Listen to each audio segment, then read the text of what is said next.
Assalamualaikum warahmatullahi wabarakatuh. Selamat pagi, jumpa lagi dengan podcast Mansa by Mansa Pro Bisa, Mansa 1 Kota Probolinggo Bisa. Kali ini kita mendatangkan narasumber yang luar biasa, sekaligus alumni dari Mansa 1 Kota Probolinggo, Bapak Arif Hidayat MPDI. Assalamualaikum Bapak Arif. Waalaikumsalam warahmatullahi wabarakatuh. Ya, siap. Ya. Ini saya menyebutnya Pak atau Mas ya? Nak dah apa-apa. Oh, nak ya. Soalnya anak kita ya. Iya. Nggih, Mas saja ya. Ya, Mas Arif, ya selamat datang di Mansa 1 Kota Probolinggo, Mansa Pro Bisa di sini. Mas Arif, saya ingin tahu berapa lama sudah menjadi anggota DPRD? Boleh diperkenalkan ke pemirsa atau pendengar. Assalamualaikum warahmatullahi wabarakatuh. Saya Bu Eli baru 1 tahun 4 bulan lah jadi anggota DPRD Kabupaten Probolinggo dari fraksi PD Perjuangan. Baru periode pertama. Periode pertama. Iya, periode pertama dan baru menjalani selama 1 tahun 4 bulan. Karena kan saya kan dilantiknya Agustus 2024, sekarang Januari. Ya 15 bulan lah. Oh iya, masih hangat ya? Masih hangat. Iya. Masih apa ya? Banyak belajar masih. Oh. Karena ini kan dunia yang baru juga buat saya. Iya, iya. Mas Arif kalau boleh tahu, yang membuat Mas Arif ya sebagai alumni Mansa 1 memutuskan untuk menjadi anggota DPRD ya? Mungkin boleh tahu bagaimana prosesnya? Sebenarnya kalau keinginan itu pada intinya adalah ingin mengabdi, dan pada awalnya kan saya bantu bapak di panti asuhan untuk Islam sampai bapak meninggal dunia tahun 2020, itu digantikan oleh kakak ipar. Saya melihat saya apa yang bisa saya lakukan untuk membantu masyarakat, membantu umat misalnya. Dan kemudian didukunglah oleh teman-teman juga, termasuk beberapa teman-teman alumni Mansa 1 juga, seperti Kak Bahar, ayo Dek nyalon aja, kita bantu bareng-bareng gitu. Dari situ kemudian pada tahun 2023 pertengahan baru muncullah keinginan untuk mengabdikan di DPR lewat jalur politik gitu, di DPRD Kabupaten Probolinggo. Adapun pilihan partai yang saya pilih memang Partai PDI Perjuangan, karena saya merasa di situ pas lah dengan semangat saya. Semangat anak muda. Semangat anak muda yang kadang menggebu-gebu, dan di situ saya merasa bisa mengaktualisasikan diri. Oh gitu. Makanya sekarang pakai merah ya, berarti. Pakai merah ya, kita. indikasi. Karena identitas lah. Iya. Apa selalu pakai merah kalau misalnya Kebanyakan ya. Oh gitu. Kebanyakan ya. Kecuali acara dinas kantor kan memang ada seragam dari kantor. Walaupun sebenarnya sih anggota DPRD itu boleh agak nyeleneh. Oh, Yang lain pakai merah, pakai putih, kita gak ada yang marahin pakai merah gitu loh. Karena lebih fleksibel lah, lebih fleksibel. Kecuali dalam rapat-rapat paripurna kan ada ketentuan full dress misalnya, baru itu harus pakai jas yang ditentukan oleh kantor juga. Gitu. Kalau saya sih bawaannya lebih pengen santai aja. Santai aja. Iya. Kan kemarin kan saya tanya, ini pakai kaos gak apa-apa Bu? Jangan kan begitu. Oh iya ya. Jadi tetap berkolaborasi dengan teman yang sesama alumni gitu ya. Ya. Saya masih connect dengan beberapa teman-teman di angkatan saya maupun adik tingkat saya di alumni Mansa 1 itu. Bahkan kami masih punya grup alumni juga, walaupun dia tidak utuh seperti pada masa sekolah dulu, karena kan pastinya punya kesibukan masing-masing juga. Walaupun saya ada di situ ya kadang jarang komen juga, tapi sih cuma selalu mantau lah kabarnya teman-teman. Begitu kemarin terpilih, bahkan untuk angkatan saya itu saya pernah ajak silaturahmi bareng dengan teman-teman itu. Jadi tetap terjalin ya. Tetap terjalin. Iya. Terus sebagai alumni juga ya, alumni Mansa 1, mungkin di situ ada pembelajaran ya selama di sini dulu. Ada proses pembelajaran, ada ilmu yang bisa diterapkan yang mendukung karir Anda sekarang sebagai anggota DPRD. Mungkin bisa diceritakan pengalaman di Man 1 Kota Probolinggo. Ini agak flashback ya, hari inilah pasti Iya. apa? Sejarah. Pikiran saya sejarah. Saya masuk di Man 1 Probolinggo tahun 1998 ya. Iya. Dengan segala keterbatasan pada waktu itu, sekolah agak punya sepeda, jangankan motor ya, sepeda engkol aja belum ada pada waktu. Jadi dari rumah saya dari Celara ke Jorongan itu jalan kaki. Dari Jorongan ke sini gandol, kadang juga minum Pak Rifai gitu. Pokoknya ya dulu temen, kalau ada uang saku baru kita naik kol. Dan selama saya sekolah itu emang jangan dikasih uang saku, karena emang nggak ada yang mau dikasihkan gitu loh. Jadi kalau istirahat saya haus ya paling minum air keran, minum air keran di musola. Nah, yang agak agak juga menarik buat saya dan saya masih ingat, ya mungkin jangan ditiru oleh adik-adik sekarang. Kalau ada tugas ataupun BR, ada teman-teman yang mau nyontek nggak pernah free Bu, harus beliin snack atau apa gitu. Ya. Jadi misalnya ini ada PR nih, ada ribetnya. Ya, boleh nyalin PR-nya nggak boleh, tapi nanti ke kantin gitu kan. Karena memang kondisi ekonomi saya pada waktu itu, orang tua saya juga memang dalam keterbatasan. Sering saya makan gandol atau apa gitu. Baru di kelas 2 dibeliin sepeda pancal, kena serempet bis satu kali, akhirnya tidak diizinin lagi pakai naik sepeda itu, dijual lah sepedanya, balik ke setelan awal, jalan kaki lagi, gandol lagi gitu. Dan yang menarik itu sebenarnya pada waktu itu saya pasti datang terlambat. Kalau dulu masuknya jam 7 kurang seperempat, entah sekarang jam berapa? Sama ya? Saya pastinya jam 7 atau jam 7 lewat. Tiap hari pada awalnya saya selalu disanksi. Sampai suatu ketika Bu Fatim sama masih Bu Fatim ya tuh. Masih Bu Fatim, kemudian guru kimia itu siapa? Bu Titi, Bu Susan, Bu Zubaida sama Bu Zul juga, kamu kok telat terus? Nah, Bu, saya kalau pagi masih angon bebek. Oh gitu. Saya kalau pagi masih angon bebek. Jadi silahkan saya dihukum tidak apa-apa. Cuma saya bilang, saya janji saya tidak akan berbeda dengan anak yang datangnya rajin.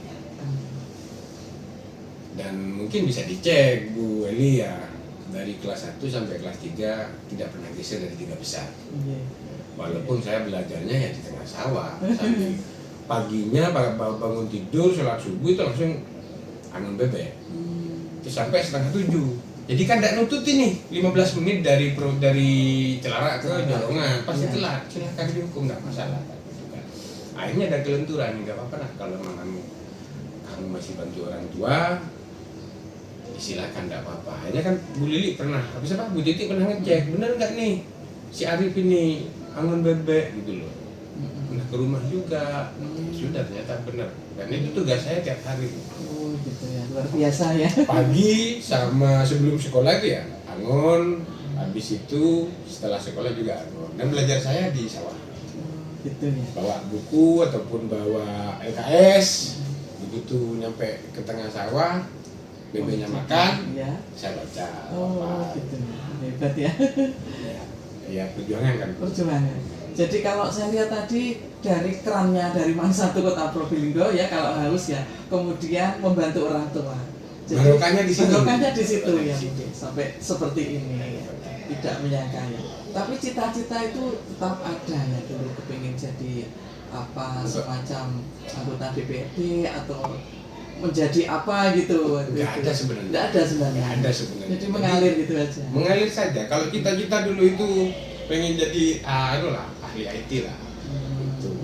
Cuma ketika kuliah masuk kampus di Nurul Jadid ya, masuk pondok, saya mau daftar di sekolah teknik STT. Bapak bilang, jangan jadi guru. Oke, Oke siap, akhirnya daftar tarbiyah, jurusannya PAI. Basic atau pondasi kalau di PAI kan dia baca kitab lah, apalah itu nggak ada.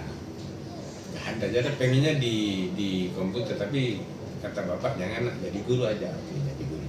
Hanya ketika kuliah banyak aktif di gerakan, gak aktif di kuliahnya, ikut organisasi apa, ya pernah juga jadi ketua BEM saya, terus aktifnya juga di PMI, Pergerakan Mahasiswa Islam.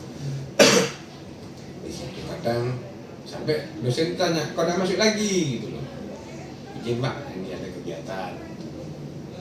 Cuma ya alhamdulillah saya bisa menyelesaikan juga tepat waktu, karena beberapa teman-teman itu ada yang sampai semester 12, ada yang sampai semester 14 gitu. Cuma saya membagi waktu juga karena memang lagi-lagi ya bahwa pada waktu itu masih nggak berkutat dengan persoalan ekonomi.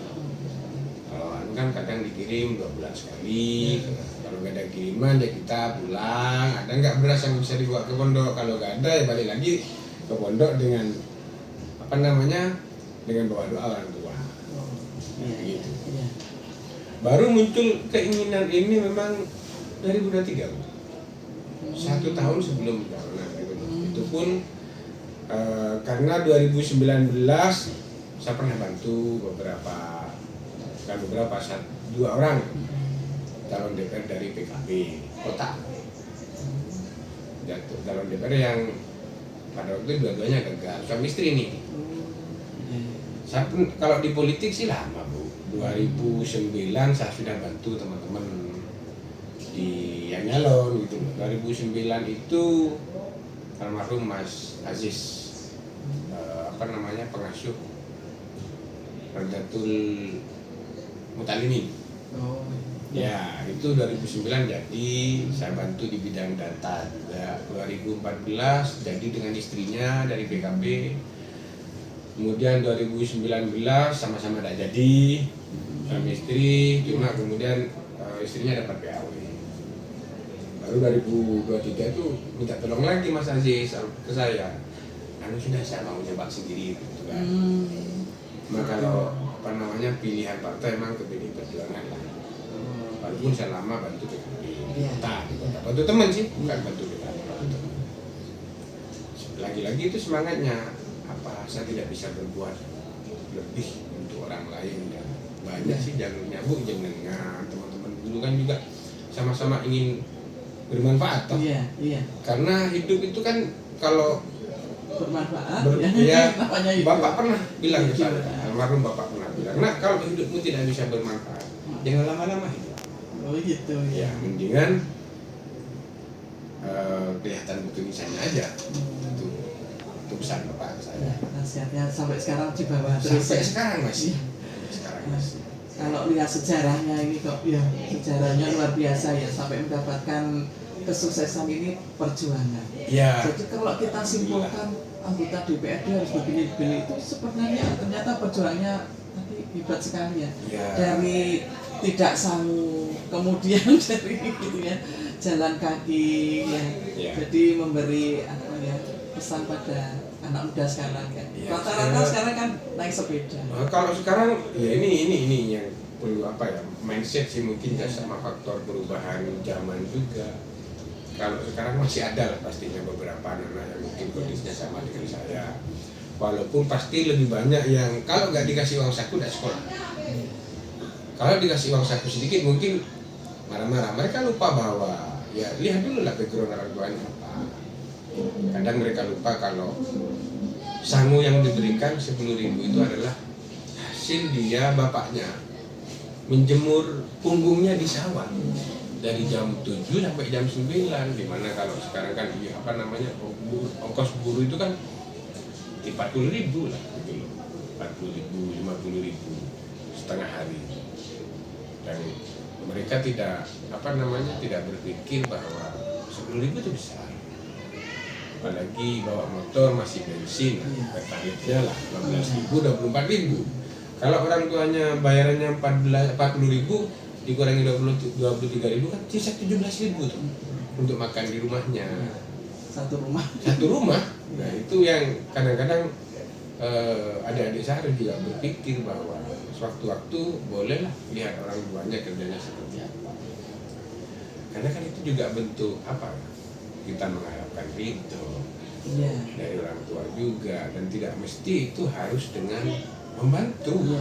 Tidak memberatkan orang tua pun sudah itu ya. Iya, sudah sebuah apa namanya?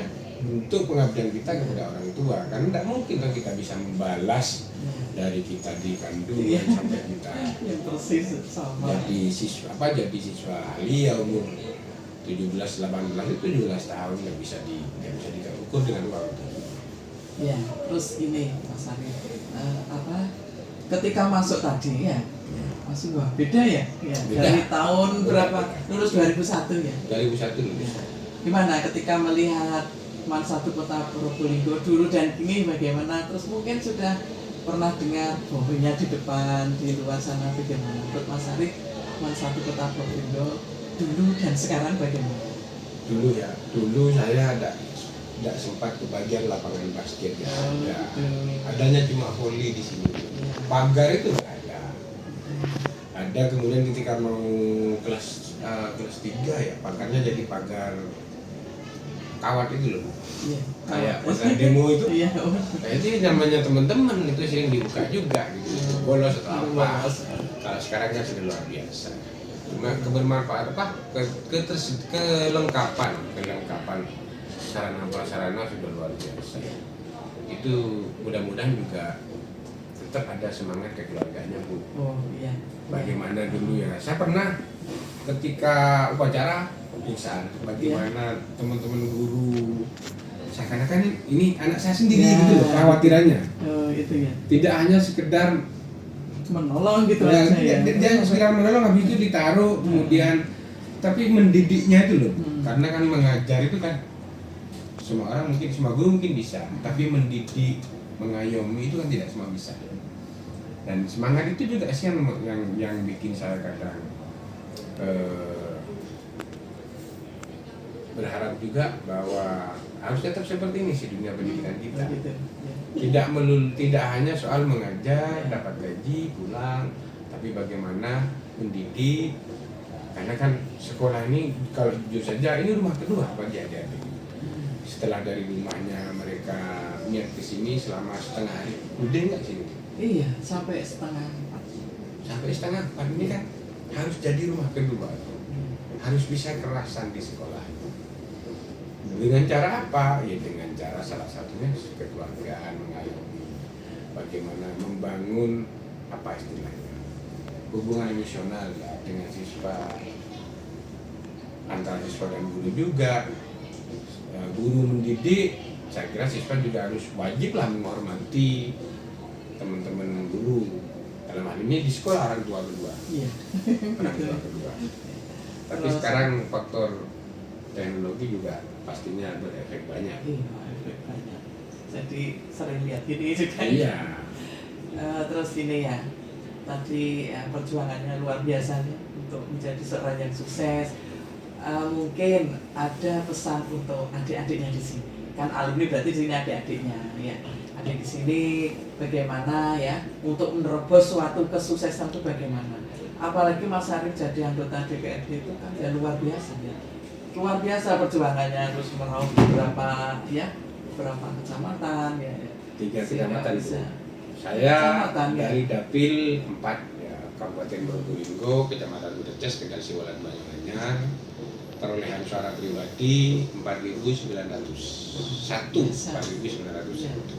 Ketika diakumulasikan dengan suara partai dan suara teman-teman yang lain itu 10.800. Itu posisi kursi ke-5 dari 7 kursi. Nah, apa namanya, kalau bicara perjuangan dan sukses itu relatif, Bu. Sukses itu relatif sih. Mungkin bisa ditularkan ke adik-adik ya. Adik melihatnya ini Cak Dayat atau Mas Arif ini sukses gitu. Kalau bahasa sukses sebenarnya bukan cuma soal pekerjaan saja, tapi balik lagi ke bermanfaatan dan apakah kita menikmati proses dan kemudian menjalani hasil prosesnya itu dengan enjoy. Contoh nih, Bu Eli ngajar ya, itu menikmati nggak prosesnya? Itu buat saya sudah satu kesuksesan. Termasuk saya di DPR, saya menikmati bagaimana memperjuangkan perda, peraturan daerah ya. Karena kalau undang-undang kan punyanya DPR RI, kalau kota, kabupaten sama provinsi kan perda.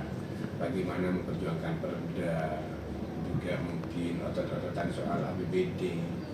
Sukses itu relatif, adik-adik. Jadi ketika kita menikmati satu hal dan itu memberikan manfaat kepada orang lain atau minimal kepada keluarga, itu sudah satu kesuksesan menurut saya.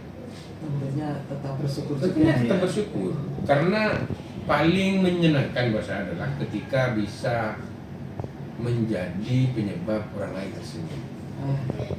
Itu biasa. Gitu loh. Jadi plong kayaknya itu ya. Kayaknya hidup tuh manfaatnya di situ. manfaatnya di situ gitu.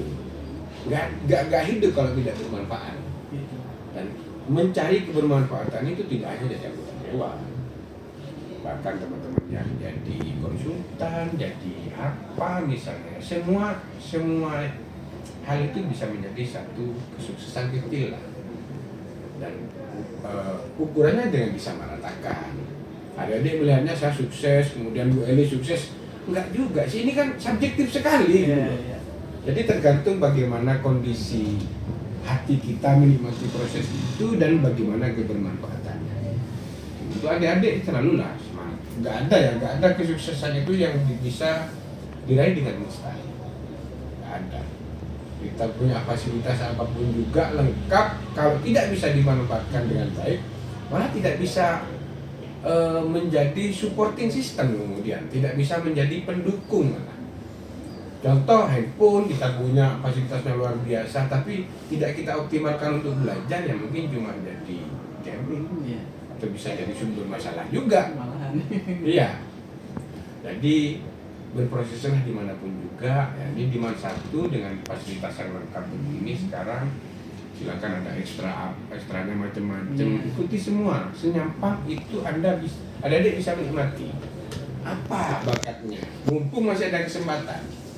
Karena ketika sudah keluar, saya yakin 5 atau 10 tahun lagi teman-teman adik-adik pasti pengen balik jadi masa-masa SMA. Oh gitu ya. Termasuk Mas Arif. Termasuk saya. Berarti bangga jadi murid Man 1. Bangga menjadi murid Man 1 dan terima kasih banyak buat teman-teman, bukan teman-teman sih, buat para guru yang baik yang masih ada ataupun yang sudah mendahului kita.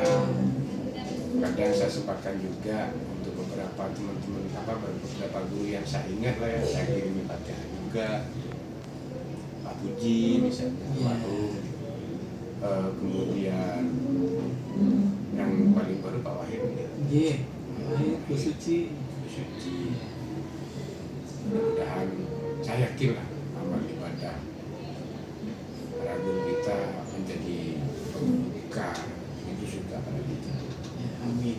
Ya, terakhir Mas Arif. Jadi Mas Arif itu selama menjadi siswa Man 1 Kota Probolinggo tentunya punya rasa bangga ya. Ya, terus untuk kedepannya kira-kira untuk mengajak tetangga atau teman atau saudara kira-kira ragu tidak untuk masuk ke Man 1 Kota Probolinggo? Tidak ragu sih. Tidak ragu ya. Ragu pastinya. Senyampang juga di sini, saya katakan lagi di Man 1 Probolinggo per hari ini kekeluargaannya masih kental. Karena sekolah itu saya katakan lagi tadi bahwa adalah satu keluarga. Bagaimana kepala sekolah menjadi kepala keluarga di sekolah, teman-teman guru menjadi supporting sistemnya, dan teman adik-adik siswa bisa menikmati segala fasilitas yang ada dan bisa terbuka jika ada persoalan seperti saya dulu lah. Tadinya ini Pak, ternyata saya telat karena ini. Dan aturan juga yang mungkin tidak terlalu kaku lah, fleksibel ya. Ayo teman-teman adik-adik yang masih SMP, MTS mau lulus, monggo gabung di Man 1. Tapi kenali dulu, lihat dulu fasilitasnya apa dan sesuaikan juga dengan cita-cita adik-adik sekalian. Jangan kayak saya, nggak connect sama cita-citanya. Cita-citanya jadi ahli IT, ternyata tiba-tiba ijazahnya guru, Iya. jadinya anggota DPR, kan nggak connect. Ya, tapi berkah juga. Tapi Bermanfaat. barokahnya dan Iya. manfaatnya di situ. Iya. Kadang kita harus menerima jalan takdir. Ya, ya. Ya. Saya juga bilang ke adik-adik, tidak semua apa yang kamu inginkan pasti tercapai. Iya. Tapi bagaimana kamu bisa menikmati meskipun tidak tercapai, apa gantinya, itu tetap harus bisa kita nikmati. Ya, gitu ya. Terima kasih Mas Arif ya. Terima kasih banyak. Kedatangannya di Mansapro bisa. Sekarang jargonnya Mansapro Mansapro bisa. bisa. Ya, bermutu, inovatif, sukses, amanah. Nah, Itu dari bisa ya? Iya, gitu. Ya, jadi Mas Arif ya segala cerita tadi bisa dijadikan bekal adik-adik di sini. Amin. Ya, bahwa hidup itu sukses itu relatif dan yang penting disyukuri dan dinikmati. Dinikmati dan Terima pastinya kasih. bermanfaat. Ya bermanfaat ya, itu yang membuat hidup ini sepertinya hidup sungguh katanya Bapak tadi ya. Iya, terima kasih Mas Arif sekali lagi. Terima kasih kembali Bu Eli. Ya, pendengar atau pemirsa podcast Mansa, ya, itu tadi ya perbincangan secara panjang lebar yang bisa kita petik bahwa seseorang untuk menjadi sukses itu penuh liku-liku dan itu harus kita terjang. Tantangan itu, hambatan itu harus kita terjang. Dan kalau sudah sukses jangan lupa dinikmati, disyukuri dan bermanfaat untuk orang lain. Itu dari kami hari ini. Terima kasih. Wassalamualaikum warahmatullahi wabarakatuh. Waalaikumsalam warahmatullahi wabarakatuh.